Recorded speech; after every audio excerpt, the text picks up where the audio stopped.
This is Frank Ritchie, and you're watching GVTV News. Thanks, Frank, and I'm Randy Hansen. In World News headlines today, U.S. unveils $25 billion mortgage deal with banks. And Attorney General Eric Holder, the thief, helped announce the deal on Thursday.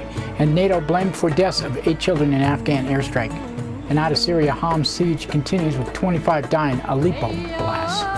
And U.S. Marines photographed posing with Nazi flag in Afghanistan.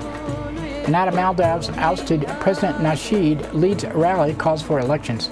And UN envoy concerned for ousted Maldives president's safety. And Greek unions protest wage cuts as Europe withholds aid.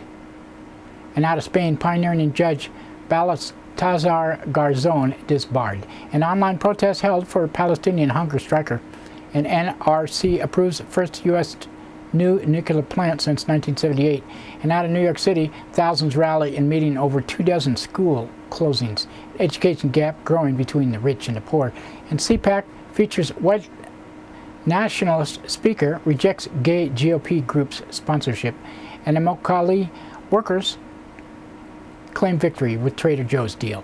GVTV News would like to say the views expressed on our news broadcast do not necessarily reflect the news of the NCTV Digital Media Center. But before these stories, GVTV News would like to thank one of our underwriters who supports your only visual video news media in Nevada County. That's right, it's us, GVTV News.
In today's first world news story, the U.S. Department of Justice has unveiled a $25 billion mortgage settlement with the nation's 5 largest banks to resolve claims over faulty foreclosures and mortgage practices and have indebted and displaced homeowners and sunk the nation's economy.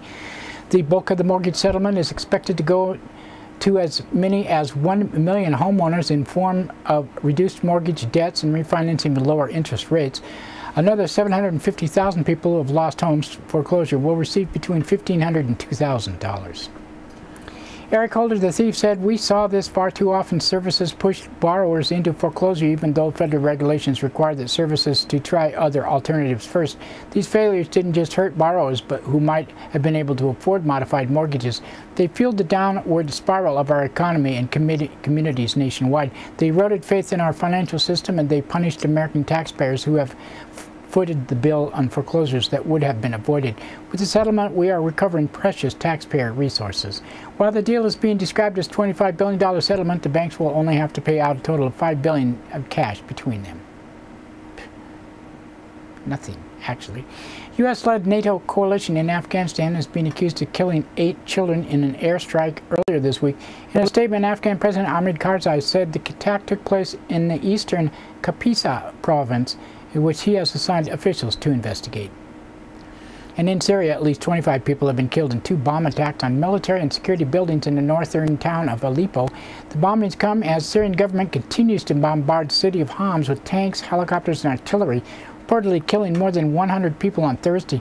Witnesses said roads around the suburb of Baba Amir have been sealed in residents that are running out of food. In a video posted online, activists living inside homes appealed for international help and said, "This is Homs, Baba Amir. You can see we have another rocket landed in the civilian houses. This has been going on all day long since 5 a.m. This is about 8 a.m. right now. This is going on until 7 p.m. This is the life we've gotten used to. Rockets, bullets, killing children, dead in the street, and body parts. Why isn't the world helping us? Where is humanity in the world? Where is the freaking UN? Why isn't anyone doing anything about this? Are these animals? Aren't these civilian houses over there? Aren't these human beings that live in these houses?" Well, yeah, we're ignoring them. U.S. military has apologized following the release of photographs showing a team of Marines in Afghanistan posing in front of a flag with a logo resembling that of the Nazi SS. SS is notorious for having killed millions of people during the Nazi Holocaust. Despite the apology, none of the Marines will face disciplinary action. It is the second major controversy involving Marines in Afghanistan, following the discovery of videos showing troops urinating on the bodies of dead fighters. Well, there are heroes over there, and no matter how much you bash them, I still support them. In Maldives, ousted President Mohamed Nasheed is calling for our successor to step down and for a new election to be held following what he has described as armed coup earlier last week. Nasheed said he was forced to resign at gunpoint and blamed the coup on allies of Mamoun Abdul Jawoum, or whatever his name is. Despite a warrant at his arrest, Nasheed has led hundreds of supporters in rallies through the streets in the capital of Mali. And backer of Nasheed said protesters will defend the ousted president. "We are here because we got news saying the police is going to come and pick up the president, so that's why we're here." The reporter in question said, "We will protest and we will follow his orders." Protest for the ousted President Mohamed Nasheed comes as a UN delegation has arrived in Maldives to help mediate the political crisis. Head of the delegation, UN Assistant Secretary General of Political Affairs Oscar Fernandez Taranco, said he is concerned for Nasheed's safety. And he said, "We are concerned about the security of the former President Nasheed. It is extremely important that he be treated fully within the rule of law. That is his right, like those of all Maldivians, need to be protected and respected." Greek unions have launched a two-day strike in protest of the new austerity deal approved in order to receive a European bailout.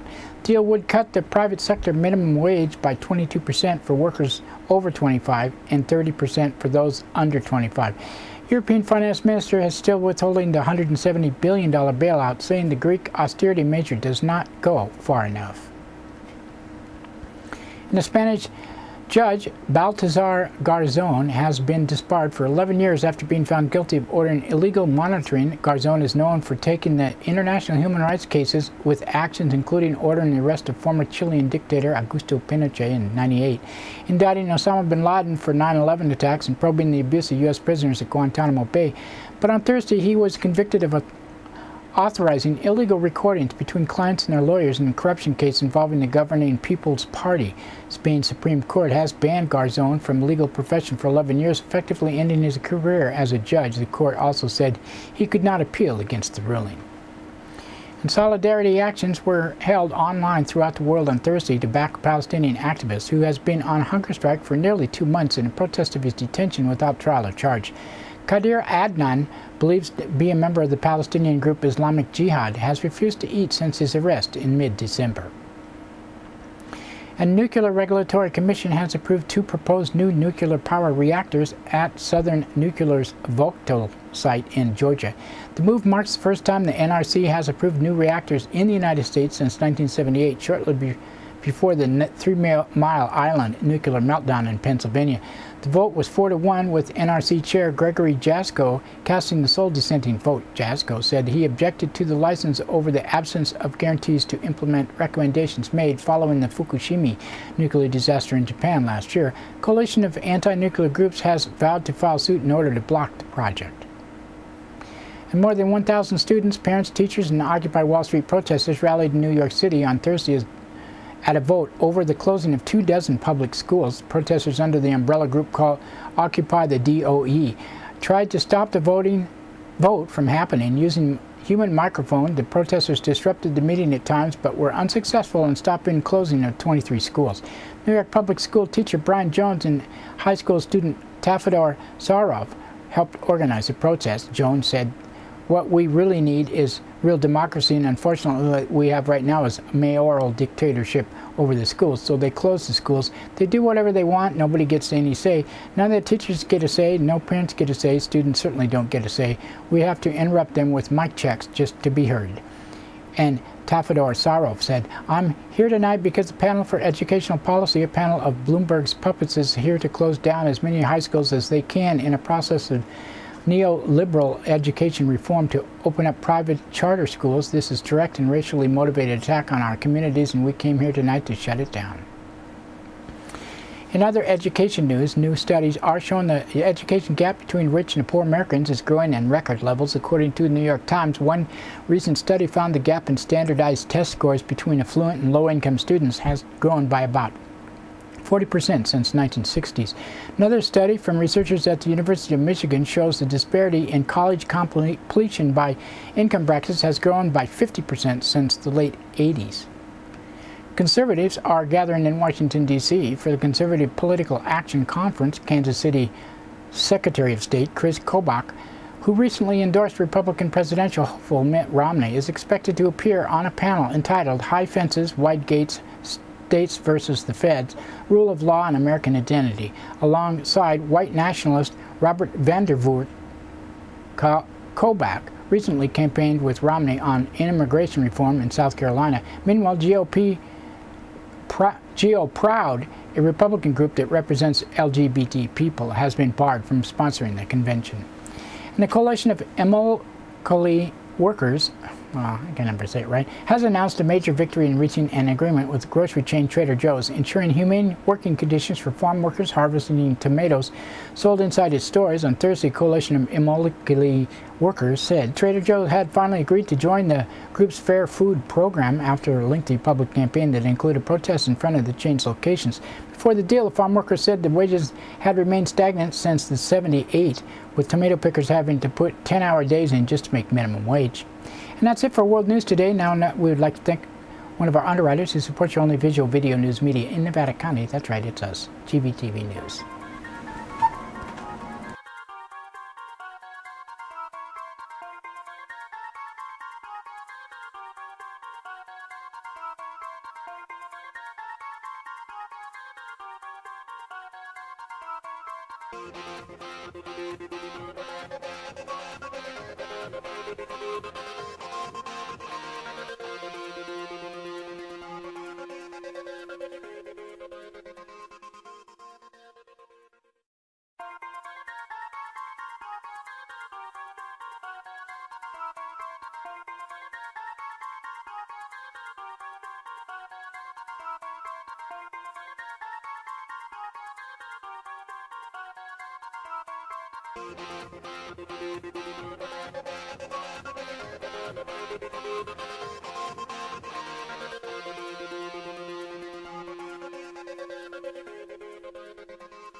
There's something happening here, but what it is ain't exactly clear.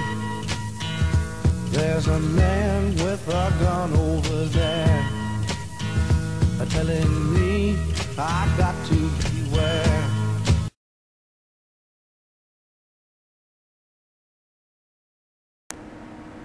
That's right, it's time for the police blotter, and pictures in the blotter not from these actual events but used for visual aid only. Grass Valley Police Department on Wednesday, 11:30 a.m. One person was cited at Condon Park for suspicion of possession of nitrous oxide. And 5:48 p.m., caller from Central and Colfax Avenue reported a man was drunk and was staggering and yelling. He was released to a friend. And 7:51 p.m., caller from 800 block of Sutton Way reported theft of $900 from a vehicle. And 10 p.m., a man from 100 block of Berryhill Street reported a woman stole his computer. In Nevada County Sheriff's Office on Wednesday, 8:22 a.m., caller from 12,000 block of Mannion Canyon Road reported trespassing and theft. And 8:25 a.m., a caller from 15,000 block of Brooks Road reported theft. At 9:32 a.m., an alarm call on Penn Valley Drive was found to be due to a skunk in the building. 10:15 a.m., a caller from Siesta Drive reported an elderly woman possibly threatened her caregiver with a knife. 10:20 p.m., a woman reported she was punched in the eye by an elderly person. At 11:43 a.m., a caller from Ridge Road reported a juvenile with a large amount of marijuana on campus. And 5:27 p.m., a caller from Red Dog Road reported a runaway juvenile. A be on the lookout advisory was issued. And Thursday, 2:53 a.m., a caller from 16,000 block of Greenhorn Road reported a loud party. Nevada City Police Department on Wednesday, 9:38 a.m., a caller from 100 block of New Mohawk Road reported theft of money Monday and Tuesday. And 12:39 p.m., a woman from Martin Street reported her ex-husband twisted her arm as she was trying to take a photograph from a residence. She did not want to press charges. At 4:25 p.m., a caller from 500 block of Main Street reported theft of firearms from a residence. And that's it for the Police Blotter today. Now we'd like to thank another one of our underwriters who support your only visual video news media in Nevada County. That's right, it's us, GVTV News.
In local news headlines, former DDA likely to run against Anderson.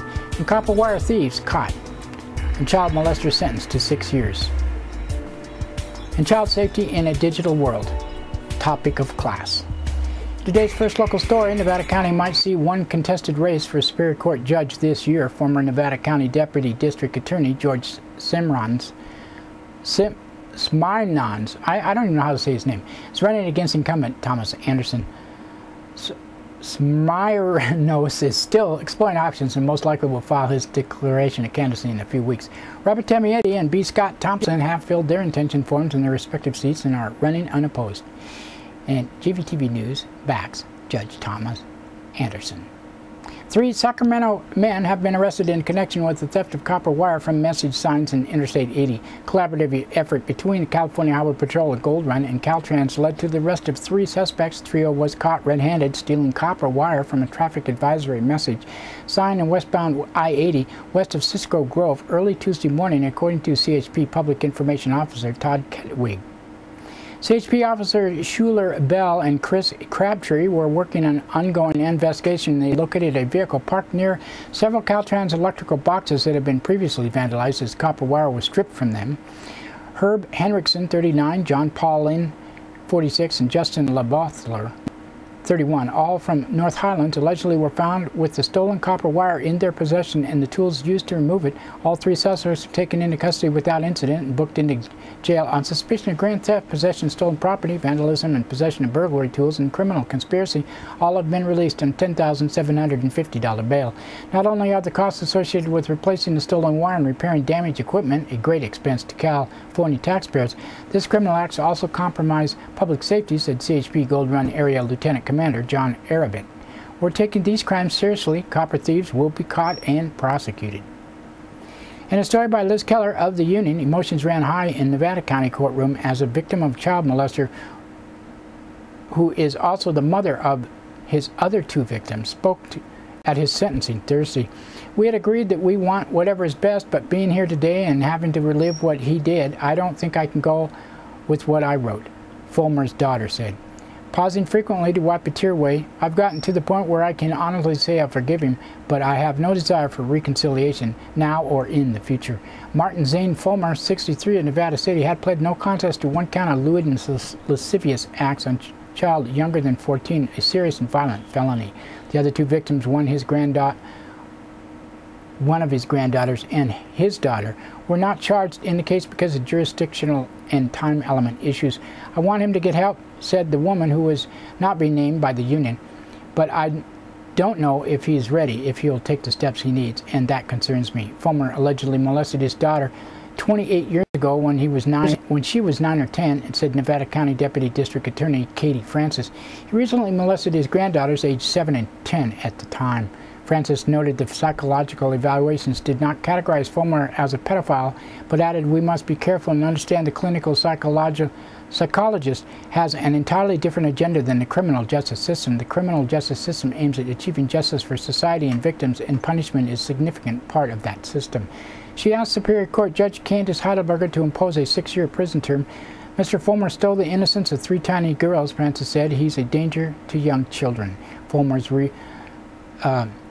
considering his sentence and said he felt remorse for his action to the point of having attempted committed suicide. His public defender, Jody Schultz, argued that his unchanged conduct would not be used while he is in anguish over the things he's done, she said. Heidelberger agreed that Fulmer has a history of depressive behavior, but noted the evaluation showed a lack of empathy for his victims. She denied his request for probation and instead sentenced him to 6 years. He must also register as a sex offender. "I'm just glad there was some closure," Fulmer's daughter said after the sentencing, "and I'm glad for my girls that they understand they are consequences and they are safe and that they did the right thing." Facebook, text messages, and online games all can be minefields for children, packed with bullies and predators. Yet the cyber world can be baffling for parents. Families with children in 3rd grade to 9th grade are invited to attend classes for both what will teach them ways to stay safe in today's digital world and what to do when problems arise. The class will cover online safety, cyberbullying, and texting. Family life educator Marlene Mahurin will lead the class for parents and their children in grades 3 to 5 from 6 to 8 p.m. Wednesday, February 22nd.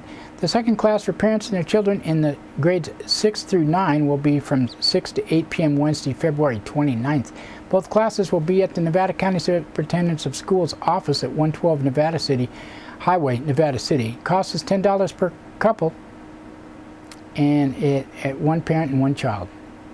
And that's it for local news today. Now we'd like to thank the Union, Amy Goodman, Reuters, Associated Press, and others for the sourcing of our news, and you for watching. You can watch this broadcast, Comcast Cable, NCTV, Channel 11 in Nevada County, 8 a.m., 3 p.m., 7:30 p.m., Monday through Friday, on Suddenlink and 16 and Truckee and Alta Sierra. We also are streamed on the internet, NCTV's Digital Media Center website at nevadacountytv.org and also gvtv.org. And don't forget Grass Valley Television that plays 24/7 on the net at grassvalleytelevision.com. We post to Facebook, YouTube, blip.tv, and many other sites. You have RSS feed and video podcast on iTunes. Just search under video podcast for GVTV News. Content is controlled by the producer of this newscast, me, and Grass Valley Television, and is not necessarily the opinion of NCTV Digital Media Center. Grass Valley Television also videotapes local events around Nevada County. If you have need for video, you can contact us for more info, grassvalleytelevision@gmail.com or 362-8889. This show produced by Grass Valley Television of Rural Counties Television Network. And that's it for today, so we'll talk to you tomorrow. Should be Tuesday.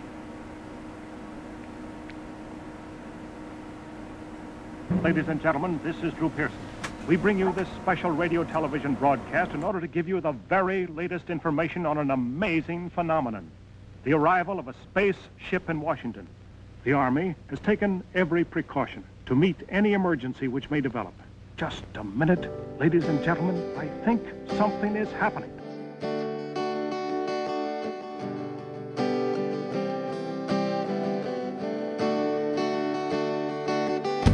Major, I have come to see the future. Major, how's the view from way up there? I have hitched a ride on this inertia, floated on the Technicolor glare, and I don't believe that we can even hear you. you try your cosmic radio again? And the life here on this planet still may fear you, but we sure could use an interstellar friend. Where are you? We need you, Major Tom.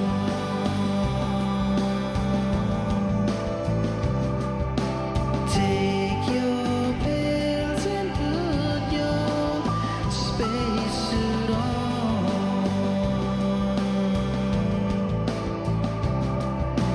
Where are you? We need you, Major Tom.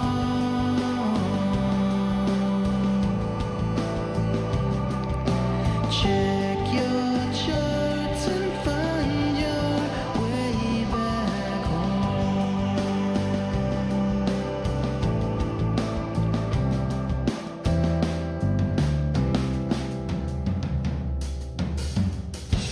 Major, I have come to see the future.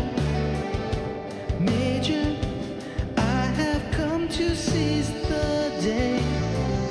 Learning from a code that was forgotten. Can we tell the relic from the clay? I think it's time that we begin to relive. Christopher's Old World Deli and Catering Company has brought its delicious food and service downtown Grass Valley. You like desserts? They got 'em. You like international style lunches? They got 'em. Christopher's Deli and Catering for parties, get-togethers, weddings, or whatever. Open 7 days a week.